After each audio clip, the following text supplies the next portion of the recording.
অনেক দিনের সাধনা, জল্পনা কল্পনা, আপনার মোহরে নবুয়তে আমার ঠোঁটটা আমি লাগাবো, আপনার মোহরে নবুয়তের মধ্যে আমার ঠোঁটটা লাগিয়ে আমার ঠোঁটটারে আমি জাহান্নাম থেকে পরিত্রাণ করাবো। এজন্য প্ল্যান প্রোগ্রাম করে এতক্ষণ আপনার জামাটা খুলতে বলেছি। আপনার উপরে আমার কোনো হক নাই। আমার আব্বা মা, আমার সম্পদ, আমার জীবন আপনার জন্য কোরবান গো নবী।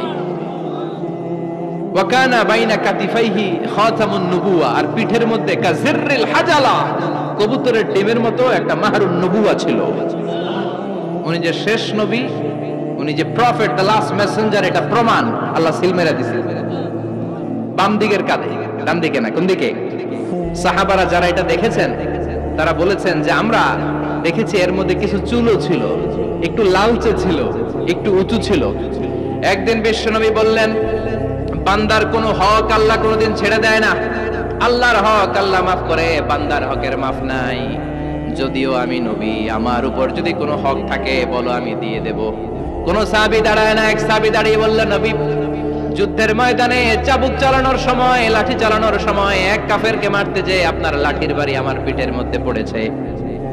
আপনি যেহেতু এই কিসাসটা আদায় করতে চান, আপনার পিঠে আমি লাঠির বাড়ি মেরে এটারে শোধবোধ করে দিতে চাই। সাইয়েদনা ওমরে ফারুক হাতের জামা এরকম করতে শুরু করছে, আয় এদিকে আয়, তোরে শোধবোধ করাই। বিশ্বনবী বললেন, ওমর রাখো, এটা বান্দার হক, মিটাতে দাও। বিশ্বনবী বললেন, আসো তুমি এসে আমার পিঠে লাঠি দিয়ে চাবুক দিয়ে বাড়ি মারো। সাহাবী বলে, ও নবী, তখন দুর্ভিক্ষের সময়ের যুদ্ধ ছিল, আমাদের গায়ে জামা ছিল না। যখন আপনি আমার চাবুকটা পিঠের মধ্যে মেরেছেন, আমার পিঠে তখন জামা ছিল না। আপনি যদি যথা নিয়মে কিসাসটা আদায় করতে চান, আপনার জামাটা খুলেন, খালি পিঠের মধ্যে বাড়িটা মারিস। এবার ওমরে ফারুককে ধরে কে? এদিকে আয়, তোরে দেখাইতেছি। বিশ্বনবী বললেন, ওমর থামো, মারতে দাও। বিশ্বনবী উনার জুব্বাটা উপরের দিকে উঠালেন, পিঠের মধ্যে বাড়ি দেওয়ার জন্য ওই সাহাবীকে ডাকলেন। ওই সাহাবী বিশ্বনবীকে পিছন দিক থেকে জড়িয়ে ধরে ওই মোহরে নবুয়তের মধ্যে চুমু দিয়ে ফেলেছে। সাহাবী বললেন, নবী গো, এই নাটক করার জন্য আপনি আমারে মাফ করে দিয়েন।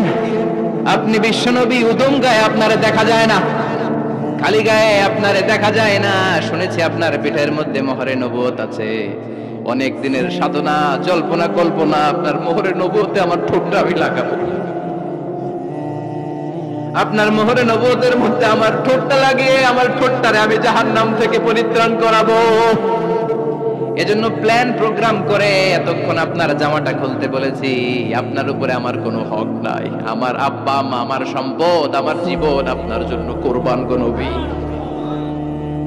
বিশ্বনবীর পিঠে বাম দিকে খাতামুন নবুওয়া ছিল, মাহরে নবুওয়া। কোন বর্ণনা এসেছে উনি এই মাহরে নবুওয়া দিয়ে পিছন দিকে দেখতেন। বিশ্বনবী যখন নামাজ পড়তেন উনি বলতেন, ইস্তাকিমু ওয়া'তাদিলু ইয়ারহামুকুমুল্লাহ, কাতার সোজা করো, ফাঁকা জায়গা বন্ধ করে দাও, কারণ আমি সামনে যেমনি দেখি পেছনেও তেমনি দেখি।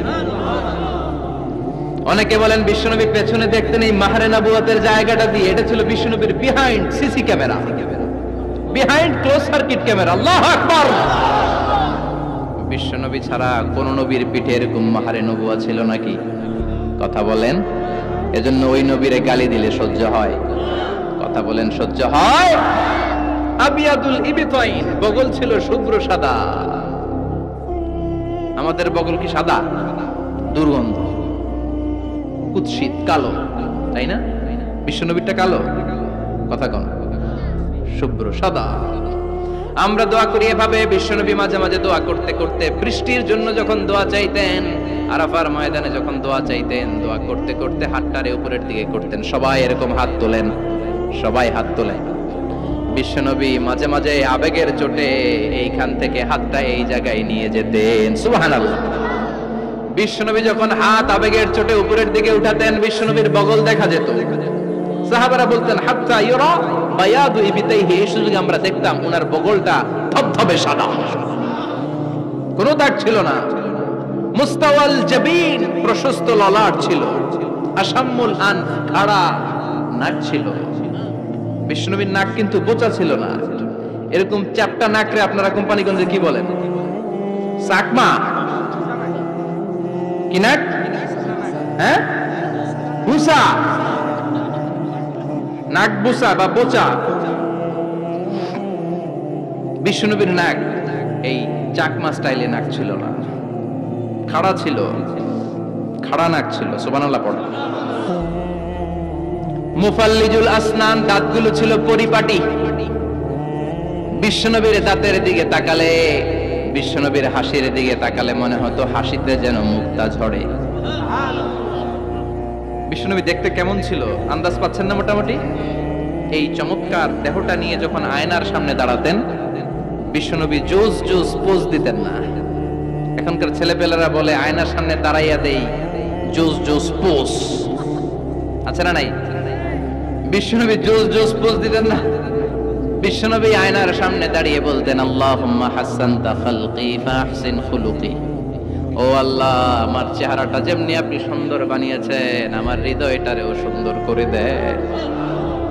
What a attitude, what an attitude! কি অ্যাটিটিউড ছিল উনার! আমরা আয়নার সামনে সেজে পড়ে দাঁড়ালে চুলকে সাইজ করি, পাং করি, স্টাইল করে ডিজাইন করি। বিশ্বনবী সুন্দর চেহারাটা নিয়ে যখন আয়নার সামনে দাঁড়াতেন বলতেন, আল্লাহ, আমার চেহারাটা যেমনি সাদা, হৃদয়টারও সাদা করে দেন। কিছু মানুষ আছে চেহারা সাদা, হৃদয় কালো, আছে না নাই?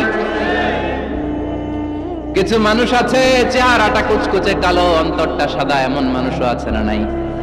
বিশ্বনবীর ভেতরও সাদা, বাহিরও সাদা। সুবহানাল্লাহ। আর এই সুন্দর সাদা দেহ নিয়ে আয়নায় দাঁড়িয়ে পড়তেন, আল্লাহ, চেহারা যেমনি সুন্দর, চরিত্রটাও সুন্দর করে দেয়। এজন্য আয়নার সামনে দাঁড়িয়ে এই দোয়ার দরকার আছে না নাই? পড়তে রাজি আছেন? মনে থাকবে না মাহফিল শেষ ভুলে যাবেন? মনে থাকবে?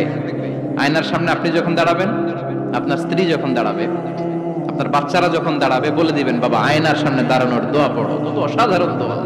পড়েন আওয়াজ করে আমার সাথে, আল্লাহুম্মা হাসানতা খালকি ফাহসিন খুলুকি।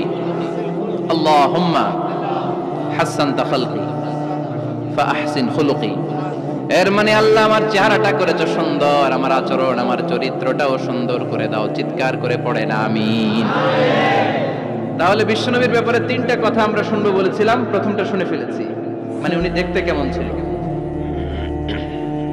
উনি দেখতে কেমন ছিল, এর মধ্যে আমাদের আমলের কিছু নাই, শুধু বর্ণনা করা আর শোনা আর বিশ্বনবীকে ভালোবাসা, ঠিক কিনা?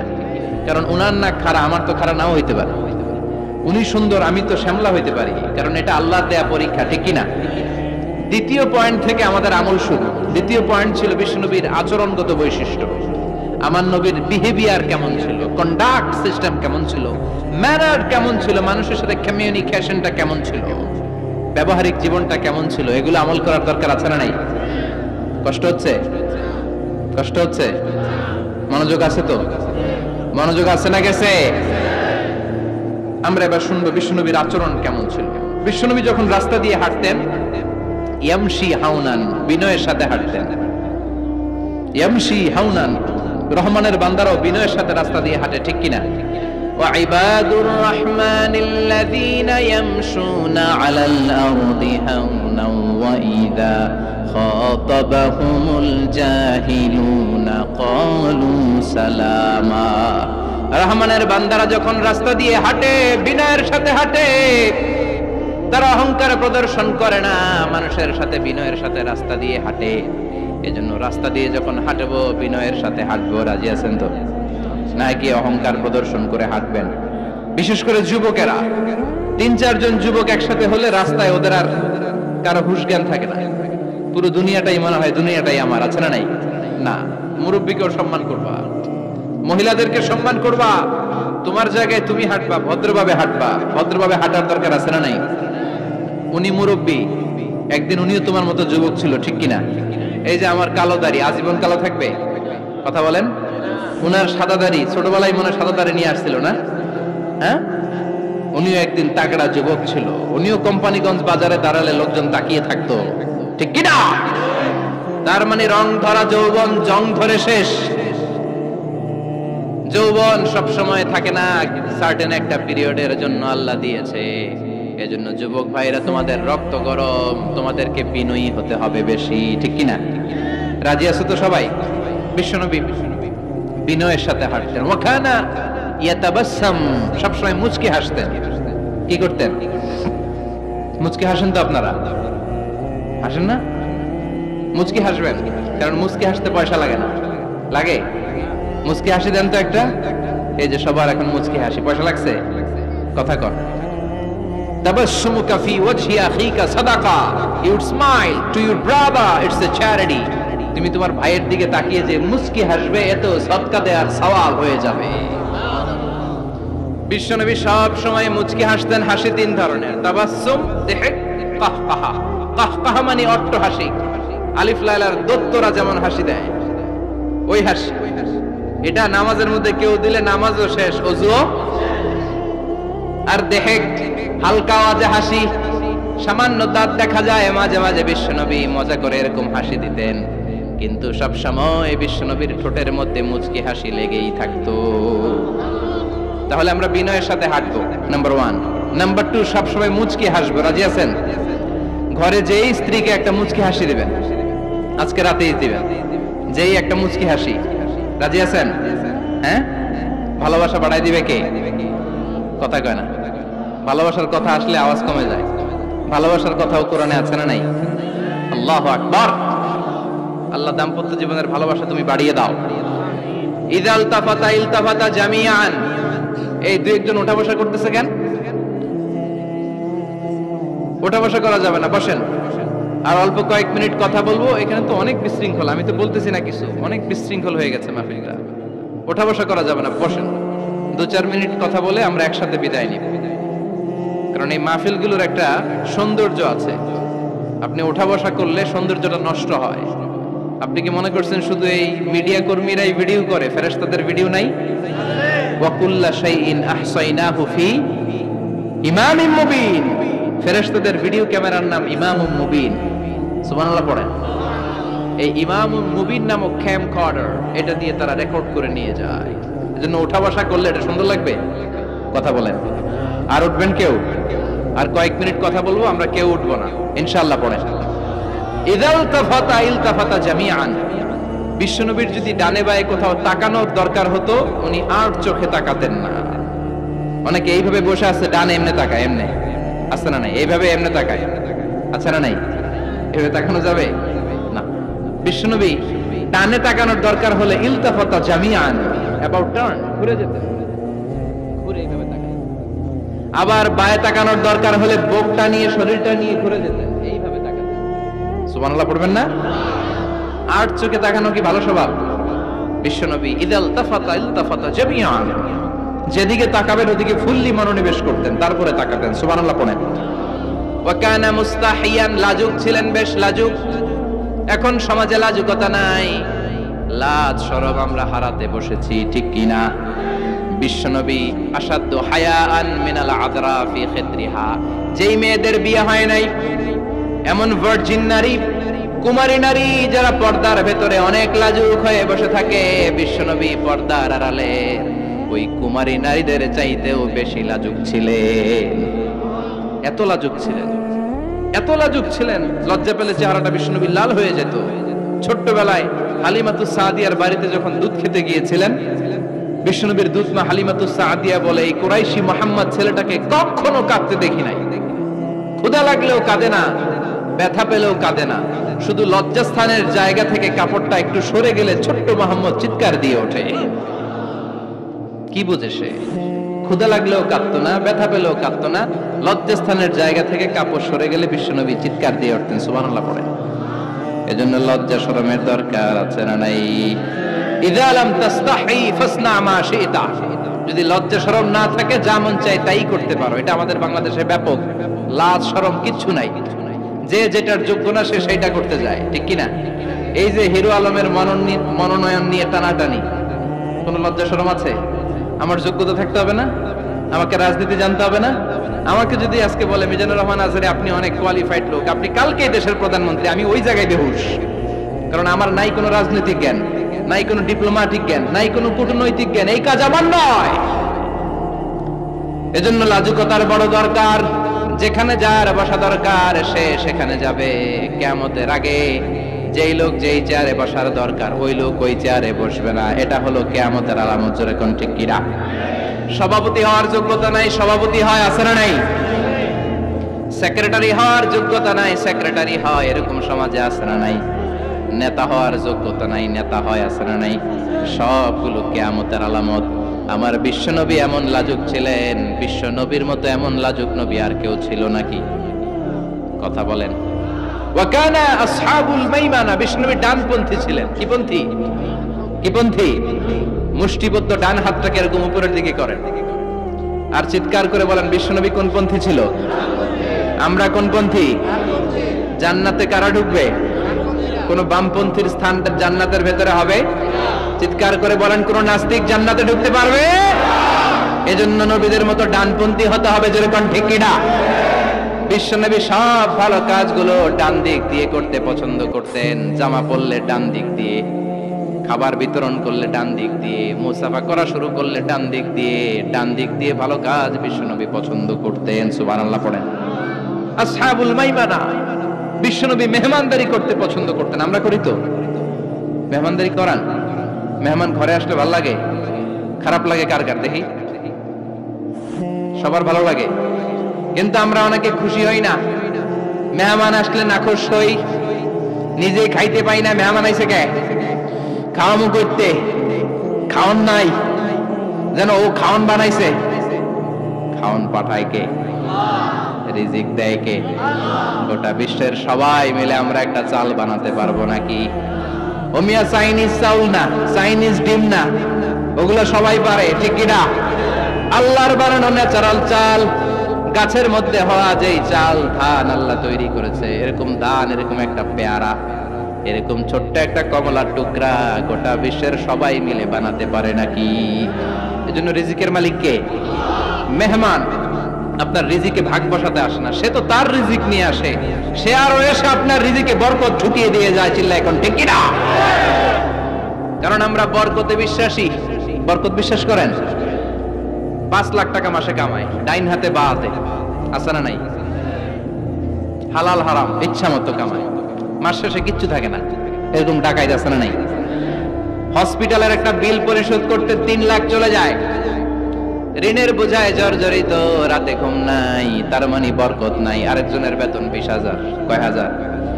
বাড়ি ভাড়া 6,000, বাজার খরচ 6,000, ছেলে মেয়ের স্কুলের বেতন 6,000, বেড়ায় দান করে আরো 1,000, আরো থাকে। সুবহানাল্লাহ পড়েন। দিস ইজ কল্ড বারাকা। 20,000-এর বেতনের ভেতরে বারাকা ছিল। 5 লক্ষ ইনকাম, 1 টাকাও নাই, ঠিক কিনা? এজন্য কোটি টাকার মালিক দেখলে মনে করবেন না অনেক সুখ। এই দুনিয়ার জীবনটা ধোঁকা, মোহাচ্ছন্ন হয়ে আছি আমরা। এটা ধোঁকা, এটা মরিচিকা, এটা চাকচিক্যময় একটা জায়গা। মৃত্যুর পর মনে হবে একটা দুঃস্বপ্ন ঘটেছিল আমার, বিশাল এক জগৎ পড়ে আছে সামনে। দুনিয়াটাই ধোঁকা, দুনিয়াটাই মোহের জায়গা, আমরা সবাই মোহাচ্ছন্ন হয়ে আছি। দুনিয়ার উদাহরণ হলো 3টা লাশ আর 4টা স্বর্ণের টুকরার সমান। 3জন যুবক কাজের জন্য বেরিয়েছে, পথিমধ্যে 4টা স্বর্ণের টুকরা পেয়েছে। যুবক কয়টা? স্বর্ণ পাইছে কয়টা? মহা খুশি, খুশিতে বাকবাকুম, 4টা স্বর্ণের বড় বড় টুকরা পাইছে। আমরা আজীবন খেলে বসে খেয়ে যেতে পারবো, কিচ্ছু লাগবে না আমাদের। 3 বন্ধু বলে ভাগ করি, আরেকজন বলে ক্ষুধা লাগছে।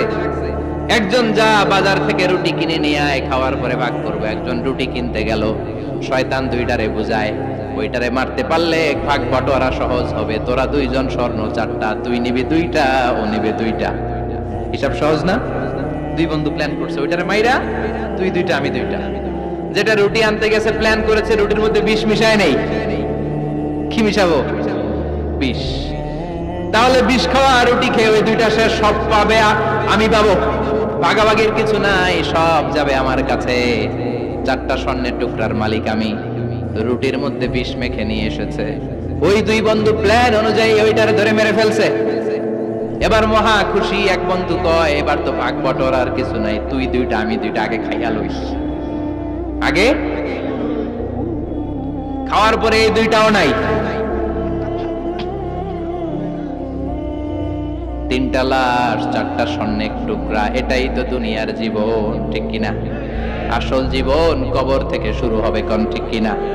একদিন মাটির ভেতরে হবে ঘর রে মন আমার, কেন বাঁধো দালান ঘর রে মন আমার, কেন বাঁধো দালান ঘর, ঠিক কিনা? দুনিয়ার জীবন আসল জীবন না, এটা মরিচিকা, এটা ধোঁকা, এটা মোহ, এটা শয়তানের চাকচিক্য। আসল জীবন কবরের জীবন, আসল জীবন সামনে পড়ে আছে, জন্য বরকতে বিশ্বাস করি আমরা, ঠিক কিনা? ল্যান্ড ক্রুজার দাপিয়ে বেড়ায়, বড় বড় টাওয়ারের মালিক, অনেক সম্পদের মালিক, এটা দেখেই মনে করবেন না অনেক সুখে আছে, ঘরে যেয়ে দেখেন কোনো সুখ নাই, ঠিক কিনা?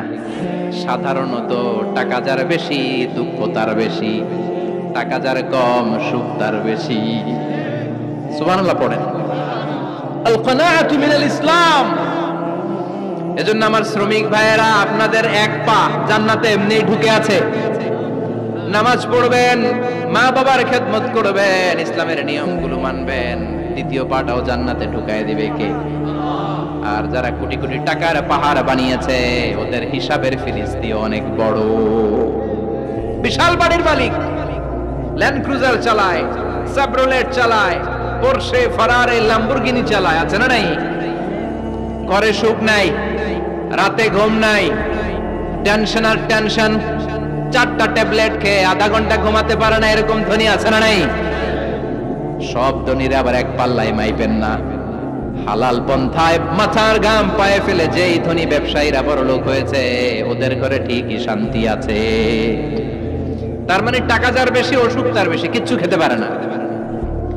দেখবেন ধনীদের খাবারের ডায়েটে থাকে ভেজিটেবলস আইটেম, ঠিক কিনা? এমনি হজম হয় না, আবার ডাক্তারের কাছে গেলে বলে কিচ্ছু খাবেন না, খালি ঘাস খাবেন। কি খাবেন? মানে ভেজিটেবল খাবেন, সবজি খাবেন তো সুস্থ থাকবেন, আছে না নাই? ঘুম নাই, শান্তি নাই। এই যে কোম্পানিগঞ্জ বাজারের যারা কুলি মজুর শ্রমিক, এদের ঘুমে ঝামেলা আছে? কথা বলেন। ধনী পয়সাওয়ালা কোটিপতি, সে ঘুমের ট্যাবলেট খায়, ঘুমের জন্য যে ট্যাবলেট লাগে রিকশাওয়ালা ওইটাই জানে না, ঠিক কিনা? 1000 কোটি টাকার মালিক হলে বাড়ি কিনা যায়, গাড়ি কিনা যায়, সুখ কিনা যায় না। কোম্পানিগঞ্জ বাজারে সুখ বিক্রি হয় এমন দোকান আছে নাকি? কথা কোন? একটাও নেই। কি করলেন আপনারা? সুখের দোকান দিতে পারলেন না? কি আজীব তামাশা! টাকা দিয়ে সুখ কিনা যায় না, গাড়ি কিনা যায়, বাড়ি কিনা যায়, কিন্তু সুখ নো ওয়ে, কেনা যায় না। টাকা হলে জাজিম কিনা যায়, বালিশ কিনা যায়, ঘুম কিনা যায় না। ঘুম কিনা যায়?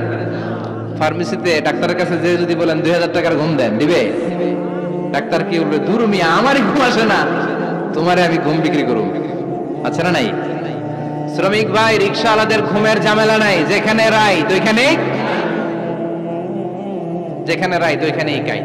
ওর মাথা লাগতে দেরি বিছানায়, নাক ডাকতে দেরি হয়, ওর নাকের ডাকের আওয়াজে ট্রাকের ইঞ্জিনও ফেল, ঠিক কিনা? এজন্য আমরা বরকতে বিশ্বাসী। অল্প খাবো, অল্প পড়বো, অল্প জমাবো, অল্পের ভেতর বরকত দিয়েছে কে? এজন্য মেহমান আসলে বিশ্বনবী খুশি হতেন, আমরাও মেহমান আসলে খুশি হব। রাজি আছি না নাই? সবাই রাজি? মেহমানদারি করাবেন তো? এরপরে বিশ্বনবী ইনসাফ করতেন। কি করতেন? ইনসাফ করতেন। বিচার করার সময় বিশ্বনবী ইনসাফ করতেন। গোটা বিশ্বকে ইনসাফ শিখিয়েছেন বিশ্বনবী। আমাদের দেশেও তো ইনসাফ হয় না? হাইকোর্টে, সুপ্রিম কোর্টে, গ্রাম্য সালিশে আছে, আছে। আহা, আহকামুল হাকিমিনের দরবারে সবগুলো বিচার আবার বসবে। চিল্লায় বলেন ঠিক কিনা? অমিয়া দুনিয়াতে বিচারপতি বিচারের রায় দেয়, ওই বিচারপতিরও বিচার আছে না নাই? সবচেয়ে বড় বিচারপতির নাম কি? বিশ্বনবী ইনসাফ করে গোটা বিশ্বকে দেখিয়ে গেলেন কেমন করে বিচার করতে হয়। বিশ্বনবীর কাছে কখনো বিচার আসলে বিশ্বনবী দুই পক্ষের কথা শুনে রায় দিতেন। পড়েন সুবহানাল্লাহ। সব সময় দুই পক্ষের কথা শুনে রায়। এখন কি দুই পক্ষকে সমান প্রিভিলেজ দেয়া হয়? কথা বলেন। কারণ কোরআন দিয়ে বিচার হয় না। কোরআন দিয়ে বিচার হোক আমরা চাই কি চাই না? আমার সংসদ ভবনের ভেতরে কোরআনের আইন দিয়ে সংসদ ভবন কায়েম হোক আমরা চাই কি চাই না? সেনাবাহিনীর ভেতরে দরবার হলগুলোতে যখন আলোচনা বসে কোরআন মাঝখানে থাকবে, চিল্লায় বলেন ঠিক কিনা? দেশের সবগুলো ক্যান্টনমেন্টের ভেতরে কোরআন থাকার দরকার আছে না নাই? সবগুলো আদালতের ভেতরে কোরআন থাকার দরকার আছে না নাই? কোরআনের আইন অনুযায়ী আমার দেশের সব নিয়ম কারণ চলবে, আমরা চাই কি চাই না? এই কোরআনের আইনের বিরুদ্ধে যদি কোনো আইন পাশ করা হয়, আমরা ওই আইনের বিরুদ্ধে চিৎকার করে বলেন ঠিক কি না? আমরা এই কোরআনের জন্য সব বাজি রাখতে রাজি আছি। বিশ্বনবী ইনসাফ করতেন। বনু মাখজুমিয়া গোত্রের এক মহিলা চুরিতে ধরা পড়ল। কিসে ধরা পড়ল? কথা বলেন। চুরিতে। চুরি করলে নিয়ম কি? লাউ চুরি করলে, আম চুরি করলে, কলা চুরি করলে হাত কাটা যাবে না, এটা বড় চুরি। সুবহানাল্লাহ। উমরে ফারুক বলেছেন, দুর্ভিক্ষের বছর কেউ যদি চুরি করে তার হাত কেটে দেয়া যাবে না, কারণ এটা অভাবের চুরি, এটা স্বভাবের চুরি না। ঠিক কি না?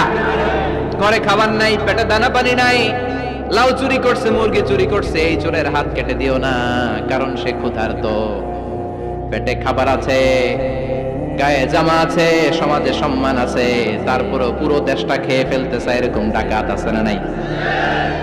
দেশের টাকা পাচার করে, ব্ল্যাক মানি করে, এরকম ডাকাত আছে না নাই? ঘুষ খেতে খেতে পেটটা এরকম হাতির মতো মোটা করেছে, এরকম ডাকাত আছে না নাই? দেশের সবকিছু লুণ্ঠন করে, এরকম আছে না নাই? এই ডাকাতদের হাত কাটার মধ্য দিয়ে হাত কাটার প্রোগ্রাম শুরু করতে হবে। এরকম একটা ডাকাতের হাত কেটে যদি দেশের গভর্নমেন্ট বাইতুল মোকাররমে জুমার নামাজের সামনে লাইভ সম্প্রচার করে, সারা বাংলাদেশের 18 কোটি মানুষ যদি দেখে, আর কেউ চুরি করবে? চুরি করার আগে 3 বার লাফ দিবে, যেরকম ঠিক কিনা?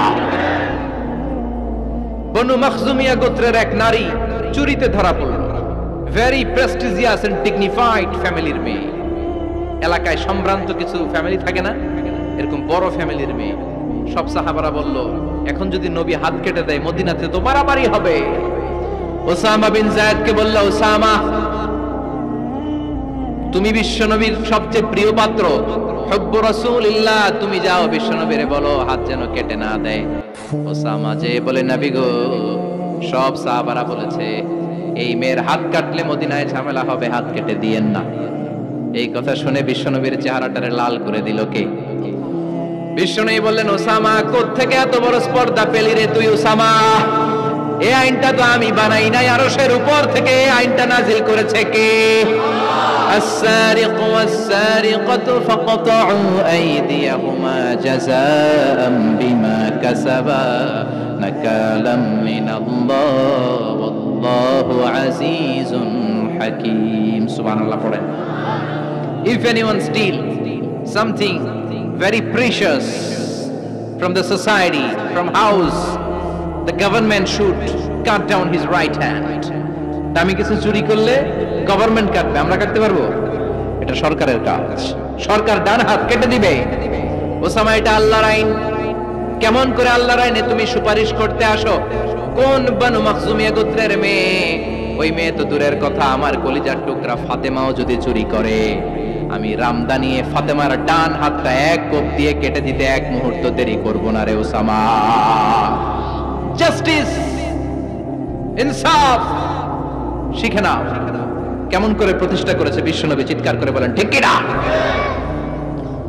এগুলো হচ্ছে বিশ্বনবীর অভ্যাস, আচরণ। বিশ্বনবী ধীরস্থির ভাবে কথা বলতেন, তাড়াহুড়ো করতেন না। সাহাবারা বলতেন, বিশ্বনবী যখন কথা বলতেন প্রতিটা শব্দ আলাদা করা যেত, প্রতিটা অক্ষর আলাদা করা যেত। আল্লাহু আকবার। আবার জরুরি কোনো কথা যখন বিশ্বনবী বলতেন, ওইটাকে 3 বার বিশ্বনবী রিপিট করতেন। কয়বার? কারণ জরুরি। কারণ কি? যেন না ভুলে যায়, ভুল যেন না হয়, 3 বার বলতেন। বিশ্বনবী একবার তাকওয়া নিয়ে ওয়াজ করতেছিলেন, আর বলছিলেন, তাকওয়া হা হুনা হা হুনা হা হুনা। তাকওয়া এইখানে এইখানে এইখানে। কয়বার বললেন? কারণ তাকওয়ার ওয়াজ কি কম গুরুত্বপূর্ণ নাকি বেশি গুরুত্বপূর্ণ? তাকওয়া মানে কার ভয়? যাদের হৃদয়ে আছে আল্লাহর ভয়, তারা কবু পথ ভুলে যায় না। আল্লাহর প্রেম ছাড়া এই দুনিয়া কারো কাছে কোনো কিছু চায় না। ঠিক কি না? যাদের হৃদয়ে আছে আল্লাহর ভয়, তারা কবু পথ ভুলে যায় না। আল্লাহর প্রেম ছাড়া এই দুনিয়া কারো কাছে কোনো কিছু চাই না। রাতের আধারে যারা সেজদাতে রয়, দু চোখের শ্রুতে নদী যেন বয়। রাতের আধারে যারা সেজদাতে রয়, দু চোখের শ্রুতে নদী যেন বয়। ছলনার হাতছানি যতই ডাকুক, ছলনার হাতছানি যতই ডাকুক, পেছনে ফিরেও সে তাকায় না। যাদের হৃদয়ে আছে আল্লাহর ভয়, তারা কবু পথ ভুলে যায় না। আল্লাহর প্রেম ছাড়া এই দুনিয়া কারো কাছে কোনো কিছু চায় না। চিৎকার করে বলেন ঠিক কিনা? তাকওয়ার ওয়াজ করলেন, তাকওয়া মানে আল্লাহর ভয়।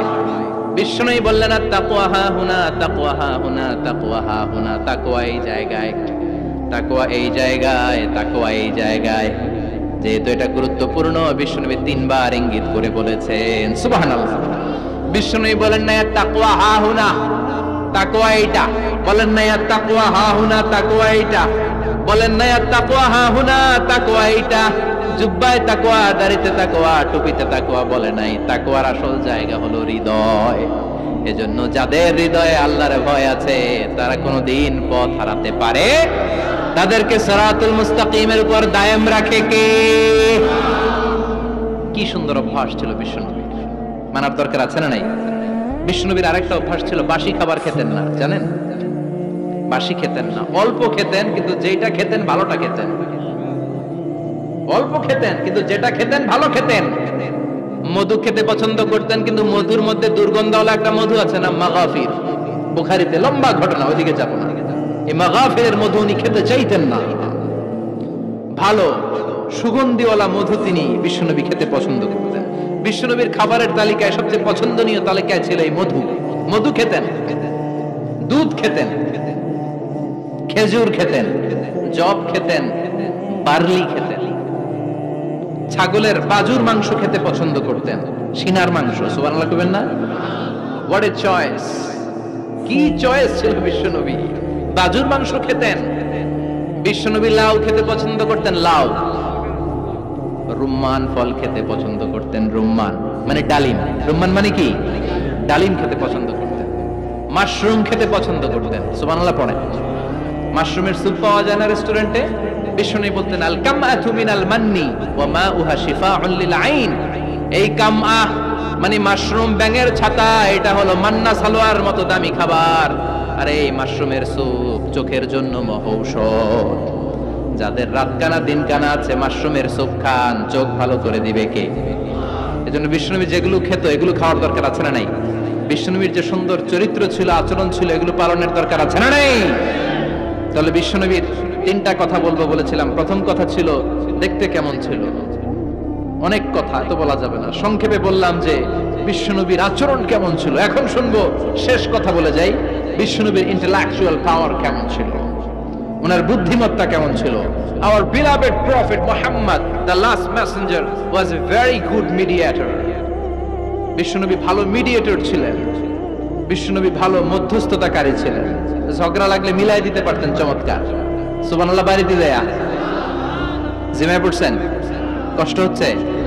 আর কয়েক মিনিট পড়বো, একটা তাকবীর দেন, লিল্লাহি তাকবীর। He was a very good mediator.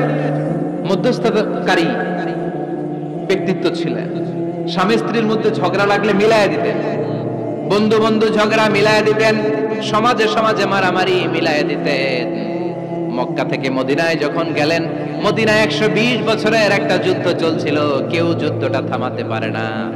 বিশ্বনবী 7 দিনের ব্যবধানে যুদ্ধ থামিয়ে দিলে।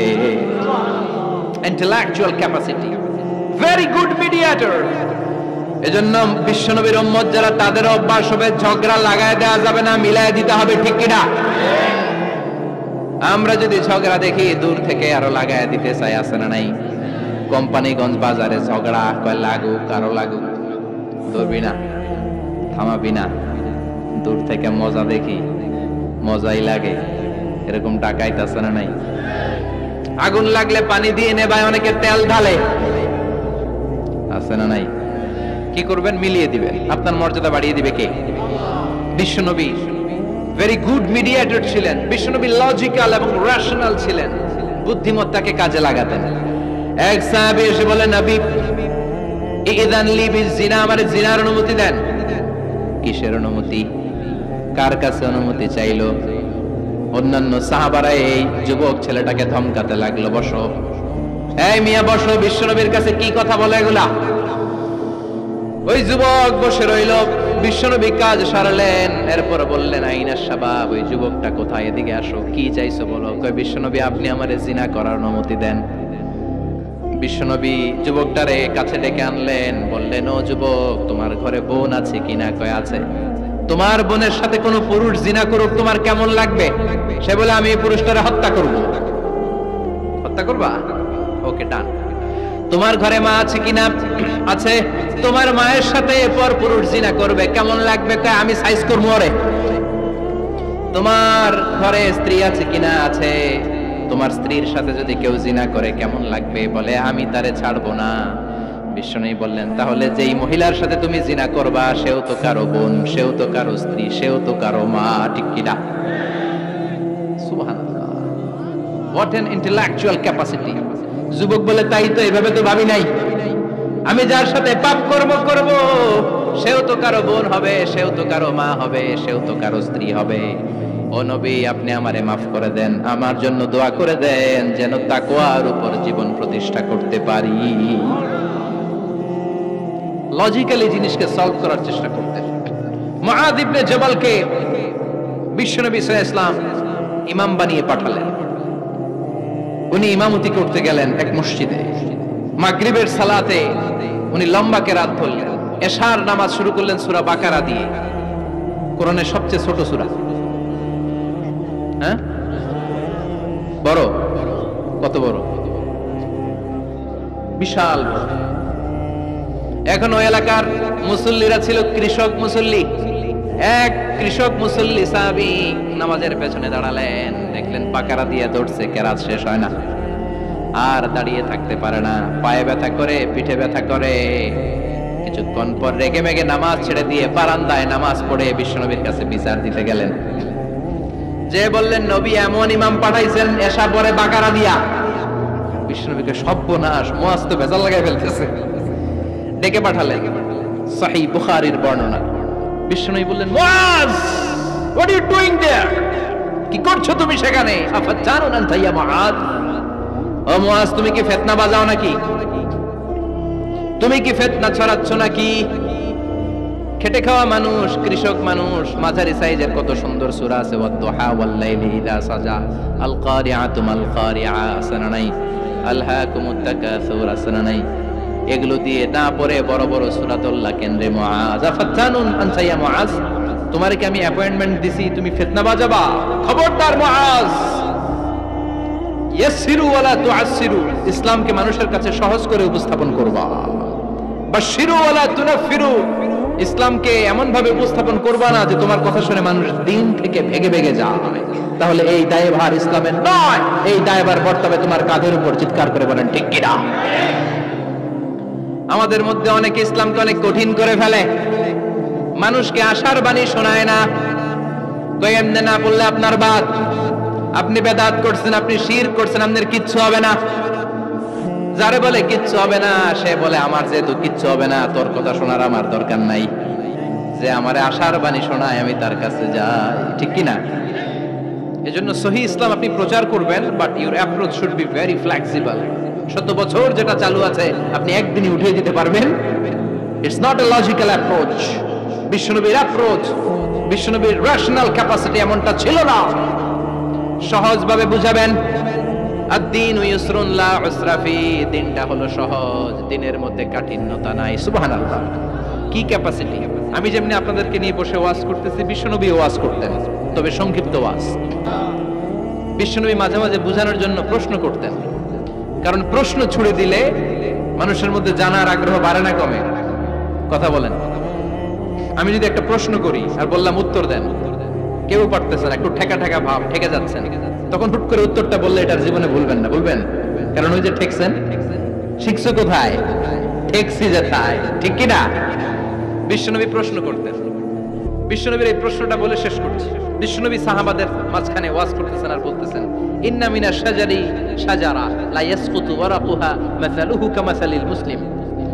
বললেন আমাদের এই ভূখণ্ডে এমন একটা গাছ আছে যেই গাছের পাতা ঝরে না, এই গাছের দৃষ্টান্ত মুমিনের দৃষ্টান্তের মতো। বলো তো গাছটা কি? কে জানো? কেউ কথা কয় না।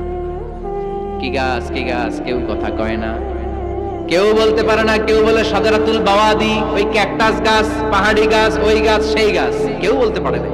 বিষ্ণু বললেন কেউ পারো নাই, সঠিকটা শুনে নাও, ইন্নাহা নাখলা, এটা খেজুর গাছ। সুবহানাল্লাহ পড়েন। সাহাবীরা ভাবছে এটা তো ঘরের পাশে আছে, এটা মনে কয় নাই। সব ঘরের চিপায় আরব দেশে খেজুর গাছ, সাহাবারা ভাবছে এটা তো ঘরের গাছ, এটা মনে হয় জিজ্ঞেস করে না, এজন্য দূরে দূরে চিন্তা করছে। কোন সুবহানাল্লাহ। সব সাহাবীরা বাড়িতে ফিরে গেলেন। ওমরে ফারুক ওনার ছেলে আব্দুল্লাহ ইবনে ওমরও গেল।